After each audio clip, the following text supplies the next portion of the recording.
And we are back. Welcome to the Soapbox, where people who work, volunteer, and care about recovery tell us who they are and what they are most passionate about. My name is Rich Jones RN, and I represent parentingyourchildinrecovery.com and secondstarts.com. That's the number 2ndstarts.com. Today, my guest is Stacy Schaffer. Stacy is a licensed professional counselor specializing in children, adolescents, and young adults, right? Okay, and she's also an author, and we're going to get to her book very shortly. But right now, I just want to introduce you to Stacy. And hey, Stacy, hello, how are you? I thank you so much for having me. I'm happy to be here. Oh, it's my pleasure. It's my pleasure to have you. It's my pleasure to have you, Stacy. I start out every show by asking everybody to just give us the Cliff Notes version of who they are and how they got to where they're at. Just tell me a little bit about you. Yeah, so the short version is that my childhood was pretty terrible, and so something had to come of it. So I have survived childhood like many of us do, and then decided, hey, let's help other people instead of dealing with my own stuff. So Okay. that turned out well. And so I went to grad school to be a therapist and thought that I would help kids who had journeys like I did. And so I've been in private practice for approaching 20 years as a child, adolescent, young adult therapist. And then most recently, I wrote a book that catalogs a lot of my learning from both my childhood and from being on the other side of the couch for 20 years. Very good. It's going to be great to talk to you. All right, Stacy. Before we move on, I just want everybody to know that for this show, the show notes are very important. We'll have contact information for Stacy in case she says something that clicks in you and something that you hear that can help you or your family. So we'll have some contact information. We'll talk about her book, which we're going to get to in a little bit here. So, and also before I go, remind you of this, that if you are the parent or mentor or someone who cares about a young adult at risk, in trouble or in any type of treatment or rehab, parenting your child in recovery, please go to there. There's information that can help you to accelerate and multiply the results in any program that you're using. So there's information for parents and mentors in the notes, and also for practitioners. So, Stacy, let's get to what we came here for. I want to put you up on the soapbox. I want to hear what you've got to say, because your subject is very interesting, especially to me. So, okay. The first thing is, we talked about this, but enlighten me now. If there are so many adults in counseling, why do we always say that children are so resilient? Yes, that is probably my biggest soapbox, is that, so many things happen all the time, especially, we're inundated with news. And people say those kids, they're strong though, they'll be okay. The kids are okay. And I mean, at a certain point, of course they have to be, right? What are Right. your options? The options available to you aren't very good. And so people, in their childhoods do have to just move through their days, but it doesn't mean that they're necessarily okay. And so all of my friends who are therapists for adults will tell me the things that they're talking about in their sessions are their childhoods. Right. So if we're saying like kids are resilient, I mean, they're survivors, sure, but what does that even mean when we say that? And I feel like that is a cop out when we say that. Like, kids are resilient, they're fine. Because, at a certain point, some of those patterns begin to develop, and then they have a lifetime of behavior and likely needing some form of recovery. But we said when they were 7, they're resilient. It's okay. And so that is a heartbeat of mine, is to help the kids before they develop a lifetime of pattern of behavior. Okay. Very understood. Talk to me about, and this is something that I harp on before. Sometimes we as helpers, we've got to remember to do our own work, Yes. take care of ourselves. Talk to me about that, how you see that in your realm in counseling. Yes, I think I'm really, really big on that. I wrote entire chapters on that. There's a chapter I wrote called hashtag get your own Stacy. And it's like doing your own inner work.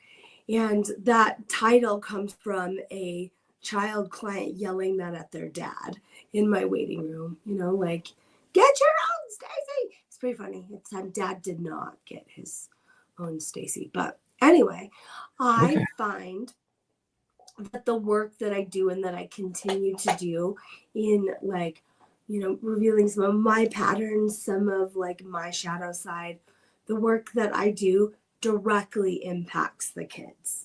That like the more grounded I am in self, the more solid of a foundation I'm able to offer in terms of support those that come into my office. So I think old school theory used to be like back in my day, when I Yeah.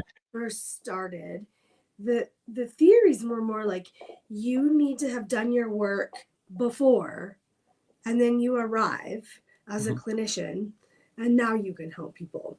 And now we've discovered that that's actually not the case because we're all humans, and so we all have stuff. And so the more that I'm honest with myself, the deeper I can go like with a kid in offering any kind of care and support.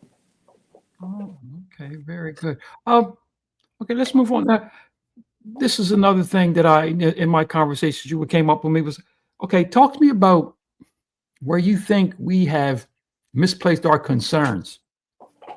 I guess as far as what we're concerned about is happening to young adults versus what's really out in our world. You know. Yeah.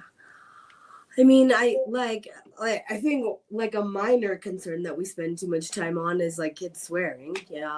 I think that there's appropriateness, of course, but like when a kid is in my office telling me that they were afraid about a lockdown drill, the last thing that I'm concerned about is their language choice.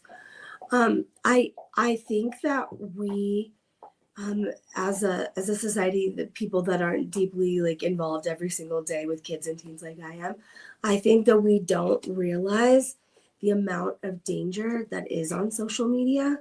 Mhm. I think that there's some obvious concerns, right? Like we're like, don't talk to strangers. Like those conversations will always happen. Don't talk to strangers. Um, but I think that there's some really scary things that are happening online that our kids don't even realize, like different ways of bullying that they're just immune to, that like, kids can say things to one another that they know what is meant, but like the rest of us wouldn't know. And so I think that like the sometimes we focus on sure the amount of screen time or the amount of like language, but like the content of Right. what they're viewing is the real issue, in my opinion. Okay. All right. Um, we talked about something briefly. I want to go back over. So, in your work, you are working with young people who are seeing traumatic things. I think you mentioned something that happened in your area recently. Talk to me about how you approach that. The things that you're seeing. Well, that's a big topic. So, I want it from your eye, from your view, Yeah. what we No, deal. yeah, thank you for bringing that up. Yes, the Evergreen shooting in September. This is being filmed in October. The Evergreen shooting was not too far from where my office is, and so I've seen people in the Evergreen population because it's a mountain town, so a lot of people come down from the mountain to get support. And I find myself that particular Wednesday, just feeling really mad that once again we failed our kids, Mhm. because kids come to me all the time and say, like the first day of school conversations when kids tell me like, yeah, like, first day of junior high, I've discovered each class where I would hide in a lockdown drill. Oh, And I'm like, why are we having this? We need to be having this conversation, but why are we having this I want to hear who they like think that they might have a crush on in this class. Yeah, how do they feel like about this teacher? But that's usually the first thing. Or kids will say to me, I, like got these cool light up shoes, but I can't wear them to school because they'll give me away in a shooting. And it's really disheartening. Because different ones will say to me, like, how did you hide? How did you feel during this? And I'm like, I'm really sorry to tell you that like this wasn't a fear that I had when I went to school, and I'm not really sure how I would have managed that, because Yes. you have the regular anxiety of life, and then we're sending them to school with no assurance that they're going to be okay. Can put protocols in place, Right. but it is a travesty that our kids, like then the kids going to school today, they Mhm. don't know anything different. Right. Like I've said to them, I'm really sorry that you live in a world we have to do lockdown drills, and they're like, we've always done lockdown drills. They give you a lollipop. Okay. All right. Yeah. My question for you then is, and I think about this. I've got an opportunity to ask someone that knows in this battle against what's becoming normal versus what we see who haven't been in it, a complete devastating tragedy of mindset having to think about being hurt and it's Sure. becoming normal. In your estimation, where are we at with that as far as how we're handling the children and how they're doing? How are we doing as a profession and as groups? How are we? Are we holding up? Are we falling behind? Are we getting ahead of it? How are you feeling about that? Like kids and mental health in general. Mental health in general, but specifically about getting used to the thought of an attack. You know, uh, more like I imagine back before my time, the kids would talk about having to be in bomb shelters a little bit before my time, and I was like, "Oh, I can't even imagine that." Now I can't mhm. imagine what these young people are going through now, having to normalize, you know, live protection drills. Where are they at Yeah. with that? Yeah. Well, yes, I know. I think we're doing terrible. But in some cases, but the best they can with what they have. The closest high school to me, kids have reported to me, like especially after Evergreen, um, kids have reported to me that they feel safe at that particular school because of the amount of security, the amount of checks. And like what part of the problem at Evergreen was like the security officer went home at 10:30 and it was at lunchtime. And I don't know, don't get me started, but I like the fact that my clients that go to the AWS school are like, well, like nothing is foolproof, but at least we have these things in place, and it does make me feel safer. Um, I part of there's a lot of parts of the problem, but one is that the kids who are the like oftentimes the school shooter, like there's been quite the profile. Hmm? Those kids are the age where they did lockdown drills when they were kids, so they know where the kids are hiding. Okay. And so it's like I think that it's absolutely insane, what we are asking of our kids, and then we're curious why they're anxious. That's probably the population that I see the most of are anxious kids. And I had one that was like, I'm not really sure why I'm anxious. I'm like, what do you mean? like you just had a like copycat threat at your school. Right. And they're like, yeah, but like lockdown drills happen. And it's so common to them that like they're not even realizing like that's it's really not typical to have to go to school like that. Like, I some like girls who aren't really sure how to like need to take care of like some female needs, because if they're in the bathroom when something happens, they get locked out of their classroom. Oh, Yeah. okay. And That's so they're yeah. And yes. so that like it's just like it goes on and on, like stories like that, and it's horrifying. It's Mhm. absolutely horrifying that we are not doing a better job protecting our kids to go to school. Okay. In your opinion, are there enough people that do what you do? And are school systems and groups as willing to bring you on as we like to think they are? We automatically think in our mind, or as soon as something happens, they go out there and get themselves a professional. Is everybody cooperating in this effort? You know, and are there enough of you to go around? I don't think so. I mean, I think that the schools there doing the very best they can. I think just in general, when it's not lockdown drill, when we're not responding to a tragedy, I don't think that there's enough support. I mean, there's these massive schools, and there's only so many school counselors that have like a certain combination of letters, and really the kids that are like on absolute fire, those kids get attention, right? Right. But the kids that like stuff is like simmering below the surface, like don't always. And I think it's hard for kids to go talk to school counselors too, because of the like it feels not as confidential, and everyone knows that you're walking into the school counselor's office. So I think that's hard. I mean, they do, like Evergreen did a lot of like post like incident support, like anyone who needs to. But the problem like is that these issues are long term. There's a forever after. Like I saw a kid who was, impacted by the shooting. And of course we talked about it. Of course we, had a session about it. 6 months later, when some sound happens, like something similar, they're still impacted by that, but everybody's moved on. And that's just part of the reality of going to school in America. And it's just,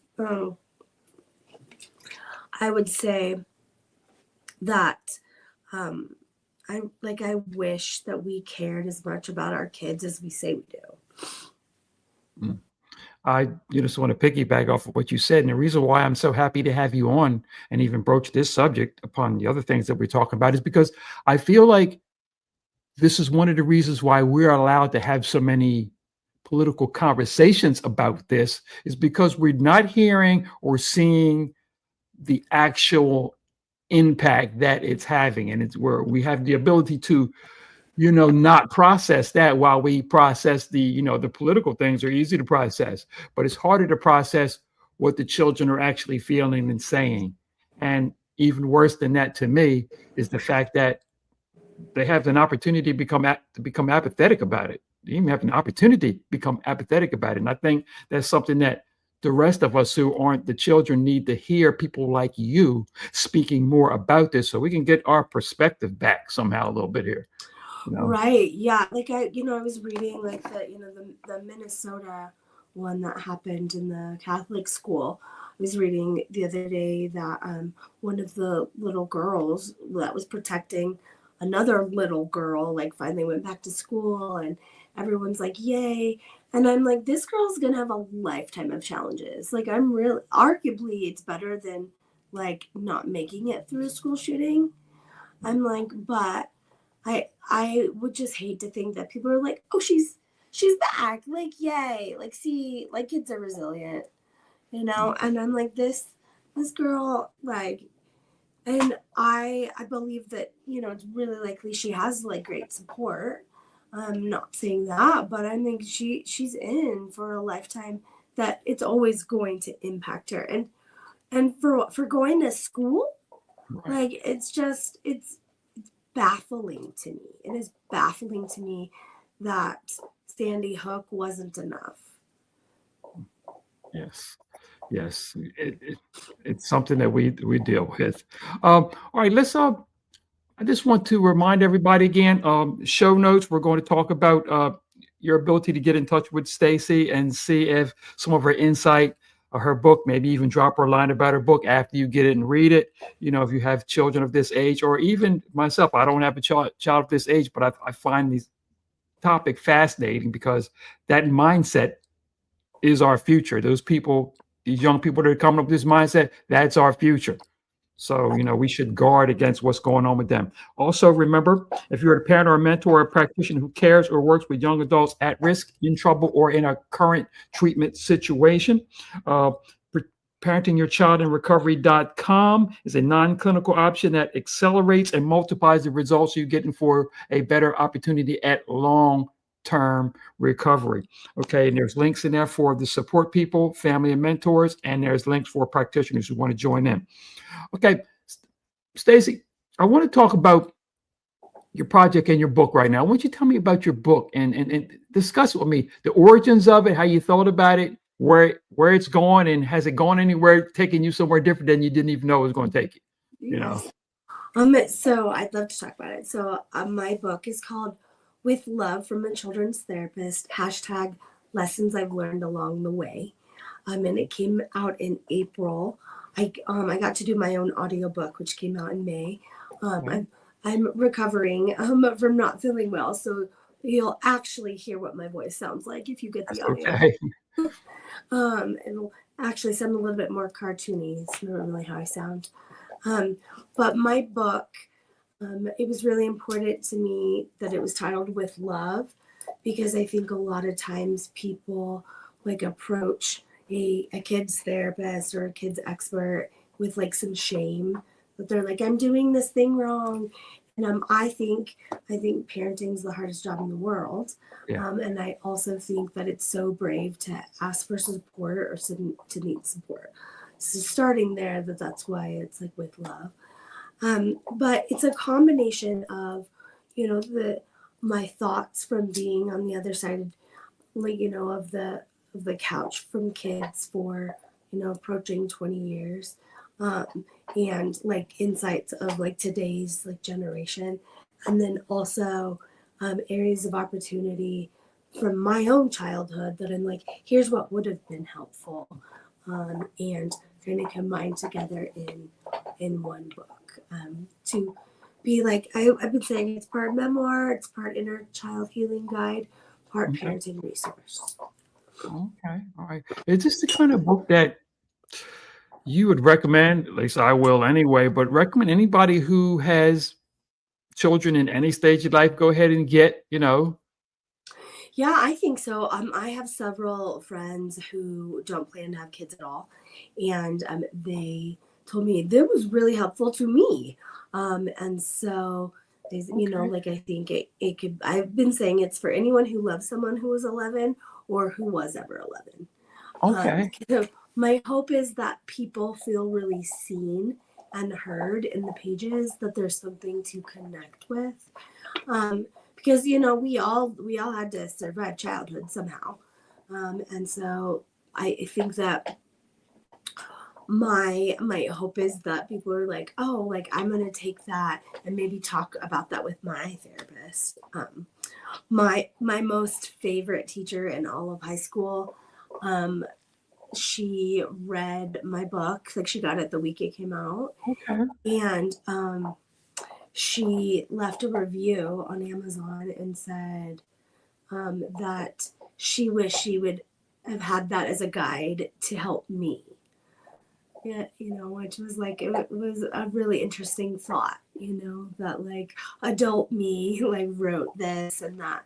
That's something she's had I known these things, I could have support. But she was amazing and wonderful. But I constantly think about that I was had, with some weird time warp thing, had that been a change, would things have been different? And I think they would have been. Very, very, very nice. We'll make sure that we get everybody to give everybody an opportunity to find that book, read it, and get the information from it. I want to go on some personal stuff on the end because in sometime I talk to people when I'm going to have the shows and I'm interested. What turned you into such an athlete? How did you what what sparked that? Or something you've always been like? I mean, we talked about surfing, kickboxing. Tell me about some things that you're doing. I'm curious. Yeah. That's really funny. Kickboxing is my jam. Okay. I always say that I punch bags so I don't punch people. Okay. Yeah. And so I'm going tonight. It is one of my favorite forms of self-care. And because I think, I always tell kids like life is hard, like when kids ask me, they're like, do you get angry? I'm like, yeah, because I'm a human. Like we all get angry. I don't break things because I don't want to get in trouble. So let's like find ways for you to express that without getting in trouble. And I feel like it's really an empowering sport for me, Okay. because I don't get sick of it. It's really fantastic. I love my studio. It feels like a safe place where I can just feel recharged. Like I wrote about it in my book, my kickboxing studio, that if everybody had a place to go, like a child had a place where they felt as like loved and supported, like things would shift. Okay. So yeah, I love the kickboxing community. That's exciting to hear that you're into that. And last but not least, I wanted to give and I said I was going to do this. I want to give Willow a shout out again. Do we want to bring her on? Yeah, Willow. this is a doghouse also. So So Willow is my therapy dog in training. oh, And she's she's actually the mascot at kickboxing. okay. And we had emo night the other night, and so she wore an emo wig. But the week of the shooting, this last shooting, her fur was really wet because kids were crying into her fur. And so she's like, it's true, it's true. Okay. And so I think that like sometimes like words like don't always like help us, but dogs always do. All right. Excellent. Excellent. So thank you so much. Remind everybody, we'll make sure we check those show notes out, give you an opportunity to get in touch with Stacy, get an opportunity to find her book. I'll definitely have a link to where you can get the book in there. Also, remember, in closing, if you are the mentor, the parent, or a practitioner who cares or works with young adults at risk, in trouble, or in some current treatment, parentingyourchildinrecovery.com. It's a non-clinical option that helps accelerate and multiply the results that you're getting now. A link for parents and mentors and a link for practitioners in the show. Stacy, thank you for coming on Soapbox. Okay. Thank you so much. I think this is what's needed more often. I think we need to hear actually more often your side of the story and what you're seeing, because we are impersonalizing what's happening to our children. That's not totally a non-political statement, but we are impersonalizing and we're not feeling it from their vantage point. And we're also not understanding that it's not as scary for them anymore. And that's really scary. That's really scary that it's not as scary for them anymore. Right, So right. that's the thing too. So again, I want to thank you again for coming on. For myself, the Soapbox, and Stacy, I want to remind everybody to go out there and help somebody get better, help somebody stay better, and most importantly, let's help somebody be better. So, and thank you. Thank you so much for having me.